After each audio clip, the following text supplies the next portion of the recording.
We're going to reflect on what we saw from this year, what we learned, and look ahead to what 2021 drafts will look like next summer. And Rank, we will start with you. Who do you think is going to be the first overall pick next season?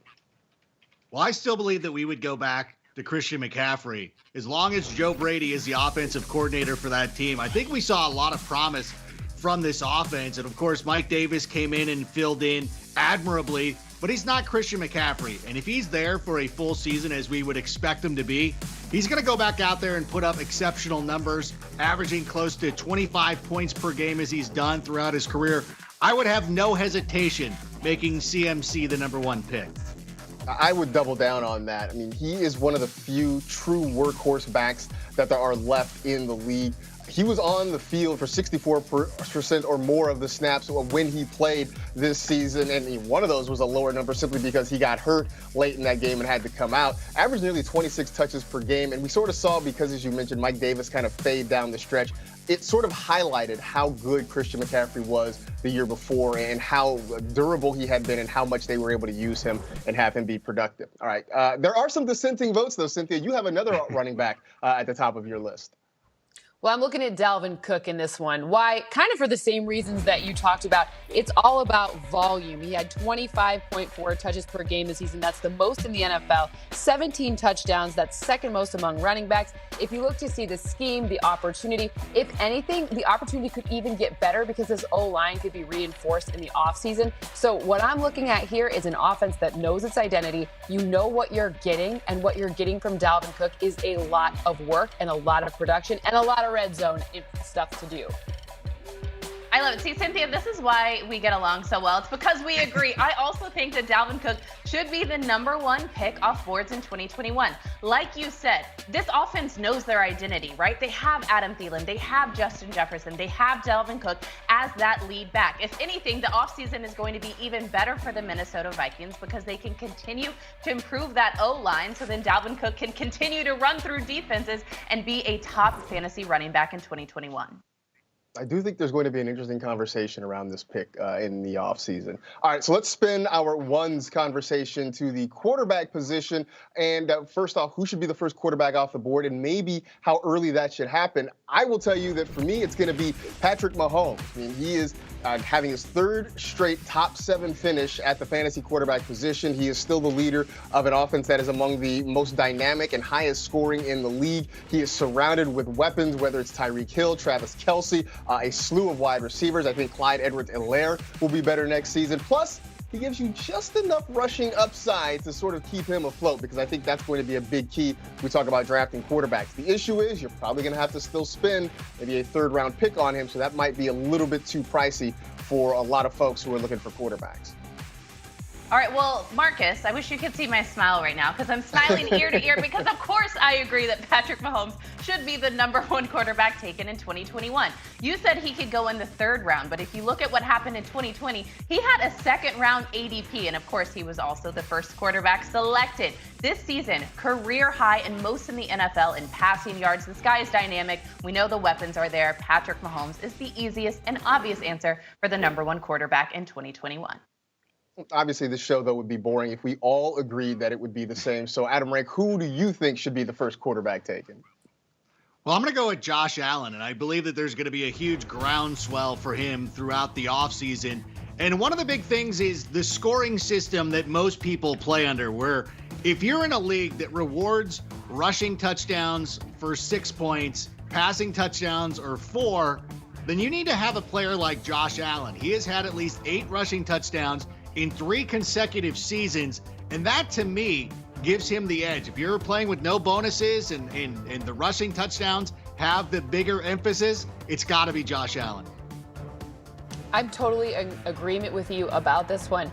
If you look to see where Brian Daboll goes, this one's going to be a real big factor. So I kind of hate going, oh, he was 1 last year, he's going to be 1 this year. But if all the things remain the same, it actually becomes better for him. Why? They get John Brown back with more consistency. Gabriel Davis has another year under his belt. And by the way, Stephon Diggs was awesome. So he's got great options in the passing game. He does have that rushing ability that you mentioned, Rank. And also, the scheme is going to continue to benefit him. You don't go from having the worst for 2 seasons in a row, the worst completion percentage from a clean pocket, to 9th best if you don't have a good game planner. what they've done in Buffalo has been amazing this season, and Josh Allen took a huge step forward. Okay, so now let's look at the wideouts that may come off the board first in 2021. This past year in drafts, it was Michael Thomas, Devontae Adams, and Tyreek Hill, who generally went 1, 2, and 3 in a lot of drafts. But Kimmy, who is going to be your number one wideout when it comes to 2021 fantasy football? I'm giggling because I'm sure all of you guys could guess. I'm going to rock with my Kansas City Chief, Tyreek Hill, on this one. There's a reason why he was a top 3 fantasy wideout this season. He was number 2 to be exact. 17 total touchdowns. That's tied for most amongst wideouts. We understand this offense. Speaking of offenses with an identity, the identity of the Kansas City Chiefs is Patrick Mahomes, Tyreek Hill, and Travis Kelce. The targets are going to continue to be there. He's going to continue to have that red zone upside. We have talked about his elusiveness and his speed. Tyreek Hill is the easy answer. Come on, somebody's got to agree with me on this one. Easy answer? I don't know. See, I came into this offseason saying that I thought Devontae Adams was going to be the number 1 fantasy wideout, and then he gets hurt. He misses a couple of games, and I thought, well, okay, we can put an asterisk next to it. Like, he would have been the number 1 wideout if. And he ended up doing it anyway. You look at what he's done over the last few years, too. 117 or more targets in 5 straight, double-digit touchdowns in 4 of the last 5, and a target share of 23% in 3 straight seasons. He's just been amazing, and I don't really see that changing next year. One thing I'm looking at is Michael Thomas for next year. I know he was the first one taken this past season, and injuries and some wonkiness and Drew Brees not being in there kind of made that not come to fruition. But here's the thing. If you look at their cap space, they don't have a lot of it, meaning they're not going to get some other stud to come out there and steal snaps and volume from him. If they draft someone and they use draft capital on it, not likely to take away too much from Thomas, who, when he's healthy, is amazing. So I think a new, healthy, kind of rejuvenated situation for Michael Thomas is going to be great for next season. You know what? I really would like to recognize all 3 of you, because you made great points for 3 different players. They're interchangeable almost, but there is somebody who is not interchangeable. So I'm going to bend the rules a little bit and say my top pass catcher coming off the board is going to be Travis Kelce, because nobody compares to him. As great as Darren Waller was this season, Travis Kelce scored 60 more points than he did. And I know a lot of people go into drafts, and think of your draft. Anybody out there who drafted Michael Thomas this season, what would your year have looked like if you had taken Travis Kelce? Like, it's a game changer. So I don't want you to leave the first couple of rounds without one of the top tight ends. I think you should spend the first round money on Travis Kelce. I know it's hard. It doesn't seem normal. It's not, it's not the sexiest pick, but I think that it's going to be the one that benefits your roster the most moving forward. So when Adam Rank starts with compliments across the board, the power bomb is coming at the end of it. You just know. You absolutely know. A metal folding chair.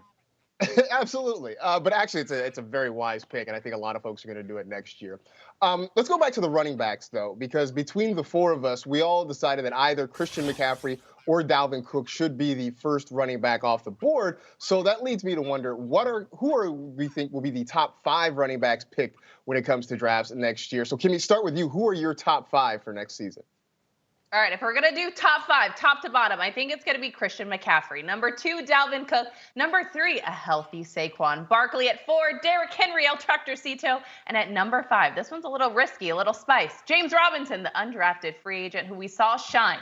Now, I want to focus on this Saquon Barkley pick at number 3. Saquon Barkley, when he is healthy, is dynamic. He's posted consecutive seasons of 1,400-plus yards from scrimmage in his first 2 years in the NFL, including over 2,000 yards in his rookie campaign. Now, the Giants were reliant on him, which has been made evidently clear, especially since going out with that season-ending injury, will make Saquon Barkley, when healthy, an elite fantasy option. I think he's going to be a top 3 guy, and fantasy managers are going to be very happy when he's back into their lineup.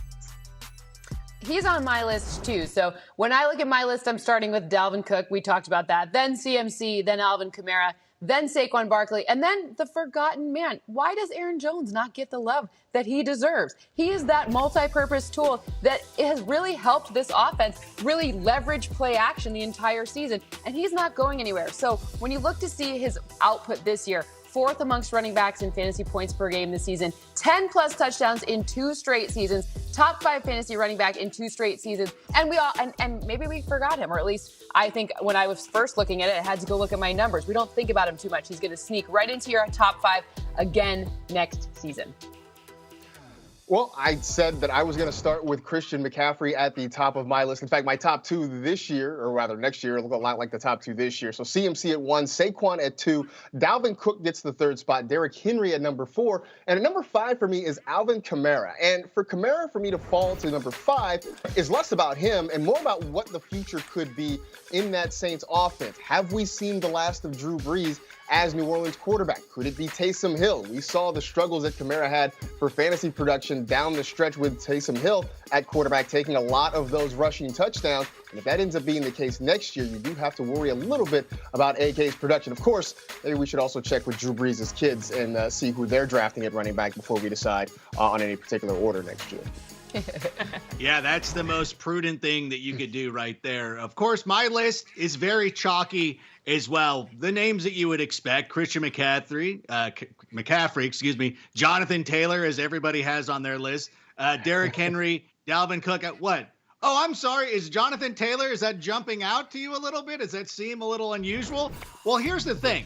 I really do believe that when you go into a fantasy draft, you got to start projecting for the upcoming season. Don't spend so much time in the past. Look forward. And I look at the situation that they have with the Colts here, one of the best offensive lines in football. They've got one of the best offensive-minded coaches. They've got, well, presumably a new quarterback, not that it would have that big of an impact. But what we've seen towards the end of the season is that Jonathan Taylor emerged as the running back that we thought he was going to be when we were overdrafting him in the 3rd or the 4th round. And he's really become a kind of a dominant force. And I think that projecting forward to next season, thinking of some of the defenses in the AFC South, you get the Texans twice, you get the Jaguars twice, you get the Titans twice. Those are 6 games against some of the bottom defenses in the league. So I would overextend my reach and take Jonathan Taylor 2nd overall if I had that pick. I definitely think the way he finished the season is going to add coal to the hype train engine for Jonathan Taylor heading into 2021.